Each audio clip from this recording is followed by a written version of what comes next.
Hello everyone, welcome to Neomentas daily contemporary issues. ఈరోజు budget స్పెషల్కి సంబంధించి కూడా ఒక సెషన్ ఉంటుంది. ఇఫ్ పాసిబుల్ ఈరోజు ఆర్ఎల్స్ రేపు మార్నింగ్ కానీ ఆ వీడియో మీకు వస్తుంది. అందులో బడ్జెట్ గురించి స్పెషల్గా ఉంటుంది. సో కాబట్టి ఈరోజు current affairs topics except budget మనం చూద్దాం. ముందుగా ఫస్ట్ టాపిక్ వచ్చేసి 4 కొత్త వెట్లాండ్స్ని రామ్సార్ కన్వెన్షన్లో యాడ్ చేశారు. 1971లో రామ్సార్ కన్వెన్షన్ వచ్చింది. దీనికి సంబంధించి వెట్లాండ్స్ అనేటటువంటి వాటిని మనం కన్జర్వ్ చేస్తూ ఉంటాం. సో అందులోనే భాగంగా ఇండియాలో గ్లోబల్ ర్యాంకింగ్ సంబంధించి హయ్యెస్ట్ ఇన్ ఏషియా, అంటే ఆసియా ఖండంలోనే అత్యధిక రామ్సార్ ల్యాండ్స్ని కలిగి ఉన్నటువంటి ప్రాంతంగా భారతదేశం వచ్చింది. ప్రపంచంలో అది 3వది. కొత్త ఎడిషన్స్ 3 రాష్ట్రాల నుంచి వచ్చాయి. One is Tamil Nadu, another one is Sikkim, another one is Jharkhand. So state wise Ramsar కన్వెన్షన్కి సంబంధించినటువంటి వెట్లాండ్స్ని కనుక చూస్తే తమిళనాడు హయ్యెస్ట్ నెంబర్తో ఉంది. 20 రామ్సార్ సైట్స్ ఉన్నాయి. మనకి ఏవైనా కొన్ని సైట్స్ న్యూస్ పేపర్లో కనుక వస్తే అవి ఎగ్జామినేషన్లో అడగడానికి అవకాశం ఎక్కువ ఉంది. అలాగే సిక్కిం అండ్ జార్ఖండ్ నుంచి ఫస్ట్ ఎవర్ రామ్సార్ సైట్ ఈ మధ్య కాలంలోనే మనం యాడ్ చేయడం జరిగింది. అలాగే ఈ రామ్సార్ కన్వెన్షన్ 1971 ఇరాన్లో వచ్చింది. ఇది బేసికల్గా ఏంటంటే నేషనల్ అండ్ ఇంటర్నేషనల్ లెవెల్స్లో రామ్సార్ వెట్లాండ్స్ ఆర్ వెట్లాండ్స్ అంటే చిత్తడి నేలలు. అది ఏదైనా చెరువు కావచ్చు, లేక్ కావచ్చు, అగ్రికల్చర్ ఫీల్డ్స్ కావచ్చు, ఎనీథింగ్ ఎక్కడైతే వాటర్ అనేటటువంటిది కనిపిస్తుందో అది మ్యాన్మేడ్ అవ్వచ్చు, అలాగే న్యాచురల్ అవ్వచ్చు.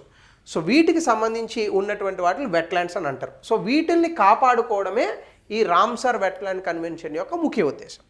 దీనికి సంబంధించి ప్రపంచంలో 2 ఫిబ్రవరిని వెట్లాండ్స్ డేగా ప్రకటించారు. 2 ఫిబ్రవరి ఈజ్ వెట్లాండ్స్ డే.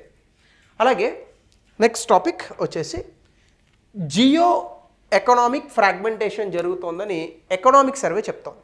ఏంటి Jio economic fragmentation?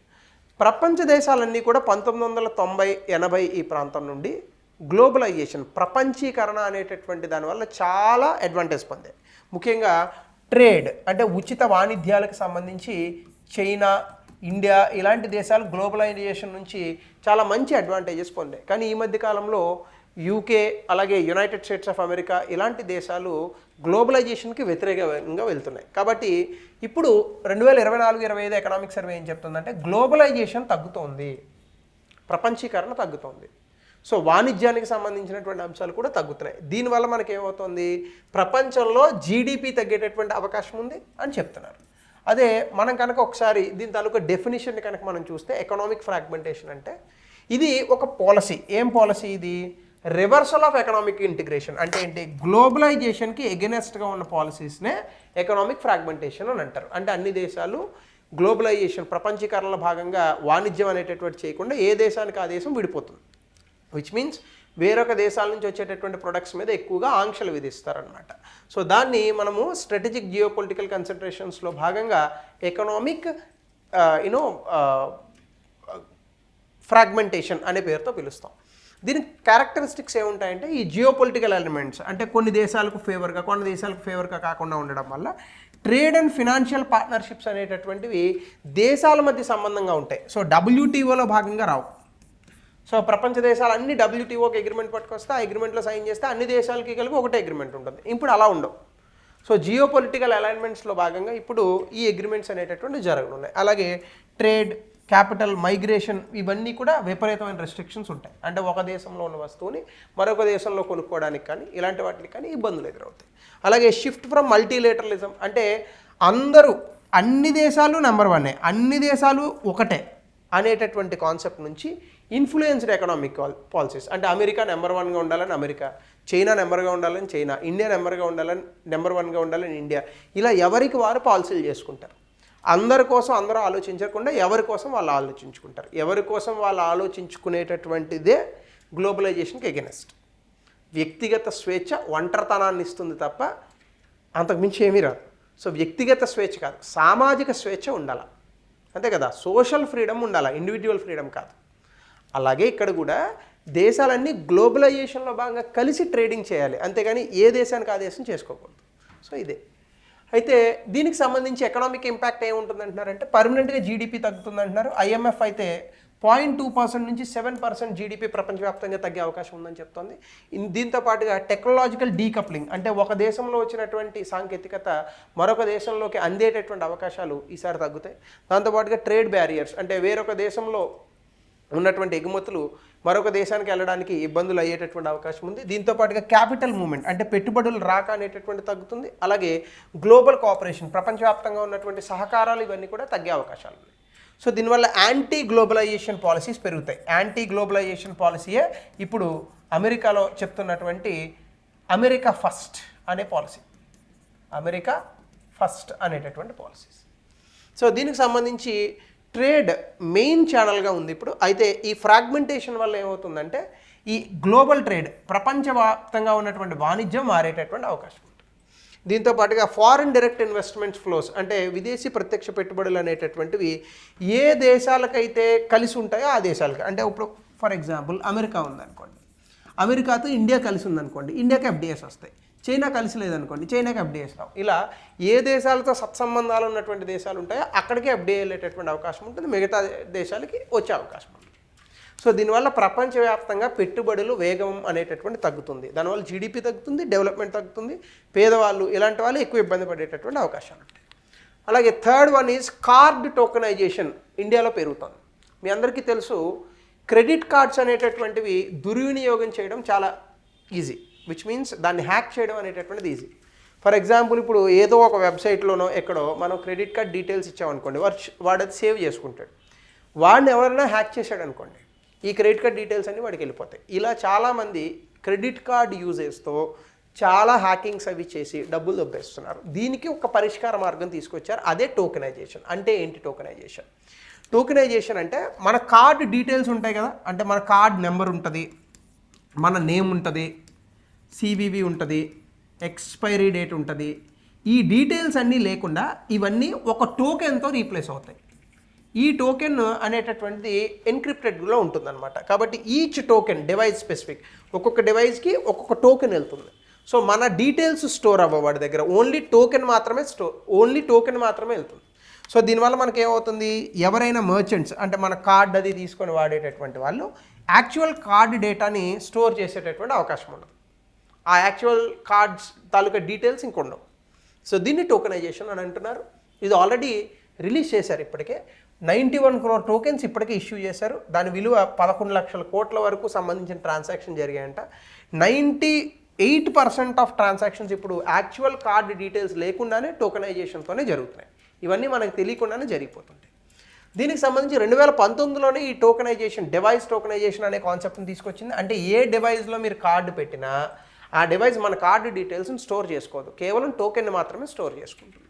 So card on file tokenization అనేది ఇంట్రడ్యూస్ చేశారు. ఆర్బీఐ ఈ బిజినెసెస్ అన్నిటికీ కూడా కస్టమర్ డేటాని స్టోర్ చేసుకోవడం ఆపమని చెప్పింది. అంటే ఇప్పుడు పేటిఎం ఇలాంటి కంపెనీస్ ఉన్నాయి కదా, మోబీవిక్ ఇట్లాంటివి, ఎందుకంటే ఇంతకుముందు మోబీవిక్, జస్ట్ పే లాంటి కంపెనీస్ నుంచి అలా డేటా అనేది లీక్ అయిపోయింది అనమాట. ఇప్పుడు అలా లీక్ అవ్వకుండా మన డేటాని స్టోర్ చేయకుండా వాళ్ళు మన డేటాని ప్రాసెస్ చేయాల్సి ఉంటుంది. సో దీని కారణంగా మనకి ఏమవుతుంది, కన్జ్యూమర్ ప్రొటెక్షన్ వస్తుంది, డేటా ఎక్స్పోజర్ అనేది తగ్గుతుంది, మన డీటెయిల్స్ ఎవరికి తెలియదు. సో దీనివల్ల టోకెనైజేషన్ ఎలా వర్క్ అవుతుంది అంటే, మనం కార్డు డీటెయిల్స్ ఎంటర్ చేస్తాం, మన కార్డు డీటెయిల్స్ ఎంటర్ అవ్వకుండా యునిక్ టోకెన్ ఉంటుంది. అంటే ఇప్పుడు ఫర్ ఎగ్జాంపుల్ మన కార్డ్ నెంబర్ ఉంటుందా, ఈ కార్డ్ నెంబర్ వెళ్ళదు, దీని బదులు ఒక టోకెన్ రేజ్ అవుతుంది, ఈ టోకెన్ వెళ్తుంది. ఈ టోకెన్ ఏమవుతుంది, మనకి ఈ card data stored in token vault, ఆ టోకెన్కి ఒక వాల్ట్ ఉంటుంది. ఈ కార్డ్ డేటా తాలూకా డీటెయిల్స్ ఆ టోకెన్లోకి వెళ్ళి, ఈ టోకెన్ వాల్ట్లోకి వెళ్ళి మన డీటెయిల్స్ కరెక్టా లేదా అనేది టాలీ చేసుకుంటుంది. సో అంటే token verified against the storage data. ఈ స్టోరేజ్ డేటా బయటకు కనిపించాల్సిన అవసరం లేదు. సో దీనివల్ల మనకి ఏంటి, కార్డ్ డేటాని ఎవరు కూడా హ్యాక్ చేయడానికి అవకాశం ఉండదు. కాబట్టి దానివల్ల ప్రొటెక్టింగ్ సెక్యూరిటీ అనేది పెరుగుతుంది. దీంతోపాటు మనకి కార్డు సంబంధించి డేటా సెక్యూరిటీ స్టాండర్డ్స్, ఈ కార్డు తాలూకా కంపెనీస్ ఏవైతే ఉంటాయో ఇవి కంప్లైన్స్ నామ్స్ ఫాలో అవ్వాల్సి ఉంటుంది. దీనివల్ల మర్చెంట్ కాస్ట్, అంటే డేటా బ్రీచెస్కి సంబంధించి కంపెనీస్ కూడా ఎక్కువగా వాళ్ళకి డబ్బులు అవి కలిసి వచ్చేటటువంటి ప్రయత్నాలు జరుగుతాయి. అంటే డేటా బ్రీచ్ ఎక్కడైనా జరిగింది అనుకోండి, వీళ్ళ మీద ఫైన్స్ వేస్తారు, అలాంటివి కూడా తగ్గుతాయి. దీంతోపాటు మల్టిపుల్ పేమెంట్ మెథడ్స్, అంటే మొబైల్ వ్యాలెట్స్లో కూడా ఈ టోకెనైజేషన్ పనిచేస్తుంది. దీనివల్ల మనకి ఎన్క్రిప్షన్కి టోకెనైజేషన్కి డిఫరెన్స్ ఏంటంటే, మీరు కార్డ్ డీటెయిల్స్ చేశారనుకోండి, దీనికి ఒక ఎన్క్రిప్షన్ కోడ్ ఉందనుకోండి, ఈ ఎన్క్రిప్షన్కి కీ కావాలి మళ్ళీ దీన్ని డీక్రిప్ట్ చేయాలంటే. సో టోకెనైజేషన్ అలా వర్కౌట్ అవుతుంది. టోకెనైజేషన్ అనేటటువంటిది డేటాని నాన్ రివర్సిబుల్ టోకెన్స్, అంటే ఆ టోకెన్ ఇంకా మనం మార్చలేం, అలాంటి టోకెన్ ఒకటి వస్తుందన్నమాట. ఇది మోర్ కాస్ట్ ఎఫెక్టివ్ ఎన్క్రిప్షన్ కన్నా కూడా. అంటే మన కార్డు డీటెయిల్స్ ప్లేయర్లో ఒక టోకెన్ రిలీజ్ అవుతుంది. ఈ టోకెన్ మాత్రమే వెరిఫై చేసుకోగలడు మర్చెంట్. మన టోకెన్ డీటెయిల్స్ ఒక సర్వర్లో ఉంటాయి, అవి వాడికి కనిపించవు. సో ఈ రకంగా టోకెనైజేషన్ తీసుకొచ్చి క్రెడిట్ కార్డ్స్కి సంబంధించిన సెక్యూరిటీని పెంచుతుంది RBI. That is called tokenization. అలాగే ఆంధ్రప్రదేశ్ ప్రభుత్వం వాట్సాప్ పరిపాలన మొదలుపెట్టింది. దీనికి సంబంధించి ఒక నెంబర్ కూడా ఇచ్చారు. ఇక్కడ మీరు కనుక చూస్తే ఆ నెంబర్ మీకు కనిపిస్తుంది. సో వాట్సాప్ పరిపాలన అంటే మీకు ఈ వాట్సాప్ నెంబర్కి కనుక మీరు హాయ్ అనో ఇంకోటి పెడితే అందులో చాలా సర్వీసెస్ని ఈ వాట్సాప్ ద్వారా అందిస్తున్నారు. దీనికి ఒక పేరు కూడా పెట్టారు. దాని పేరు మన మిత్ర ఇనిషియేటివ్, అంటే గవర్నెన్స్ వయా వాట్సాప్. ఇది మొట్టమొదటి ప్రభుత్వం, భారతదేశంలోనే మొట్టమొదటి ప్రభుత్వం, వాట్సాప్ నుంచి పరిపాలన చేస్తున్నటువంటి మొట్టమొదటి ప్రభుత్వం. దీన్ని ఆబ్వియస్గా ఐటీ మినిస్టర్ గుంటూరులో దీన్ని రిలీజ్ చేయడం జరిగింది. 161 ప్రభుత్వానికి సంబంధించినటువంటి సేవల్ని వినియోగించుకోవచ్చు. అంటే మీ సర్టిఫికెట్స్ కానీ, ప్రభుత్వం నుంచి రావాల్సినటువంటి ఇతర ఏవైనా సర్టిఫికెట్స్ అండ్ అప్రూవల్స్ అట్లాంటివన్నీ కూడా మీరు ఈ పర్టికులర్ వాట్సాప్ ద్వారా మీరు వాడుకోవచ్చు. ఇవి ఇందులో గవర్నమెంట్ సర్టిఫికేట్, అడ్మినిస్ట్రేటివ్ టాస్క్స్ ఉంటాయి. ఈచ్ సర్టిఫికేట్కి ఒక క్యూఆర్ కోడ్ ఉంటుంది. గవర్నమెంట్ వెబ్సైట్ దానికి అథెంటిసిటీని కూడా మీరు చెక్ చేసుకోవచ్చు. దీనికి సంబంధించి ఫేజ్ 2లో ఈ 160 సర్వీసెస్ని 360 సర్వీసెస్కి ఎక్స్పాండ్ చేయడానికి చూస్తున్నారు. అలాగే ఏఐతో దీన్ని ఇంటిగ్రేట్ చేసి వాయిస్ రికగ్నిషన్ కూడా తీసుకొచ్చి బెటర్ ఎక్స్పీరియన్స్ని తీసుకురావాలని అనుకుంటున్నారు. అలాగే కాంప్రహెన్సివ్ డిజిటల్ గవర్నెన్స్, ఈ గవర్నెన్స్లో భాగంగా కాంప్రహెన్సివ్ డిజిటల్ గవర్నెన్స్ అనేటటువంటి దాన్ని పట్టుకురావడానికి చాలా ప్రయత్నాలు జరుగుతున్నాయి, especially when comes to this governance via WhatsApp. It's a very good initiative. అలాగే టెక్నాలజికల్ ఇన్నోవేషన్స్ కనుక మనం చూస్తే బ్లాక్ చైన్ టెక్నాలజీని కూడా ఇందులో యూస్ చేస్తారట. దానివల్ల డేటా సెక్యూరిటీ పెరుగుతుంది. దీంతో పాటుగా మల్టిపుల్ డిపార్ట్మెంట్స్తో ఇది లింక్ చేయడం వల్ల రియల్ టైమ్ సర్వీస్ డెలివరీ, అంటే ఎప్పుడు సర్టిఫికేట్ ఎవరు అడిగారు, ఎప్పుడు వాళ్ళకి ఆ పర్టికులర్ సర్టిఫికేట్ రీచ్ అయింది అనే సర్వీస్ డెలివరీ ఎప్పటికప్పుడు మనకు తెలుస్తూ ఉంటుంది. సో దీనివల్ల చాలా వేగంగా ప్రభుత్వం తాలూకా సేవలు మనం పొందొచ్చు.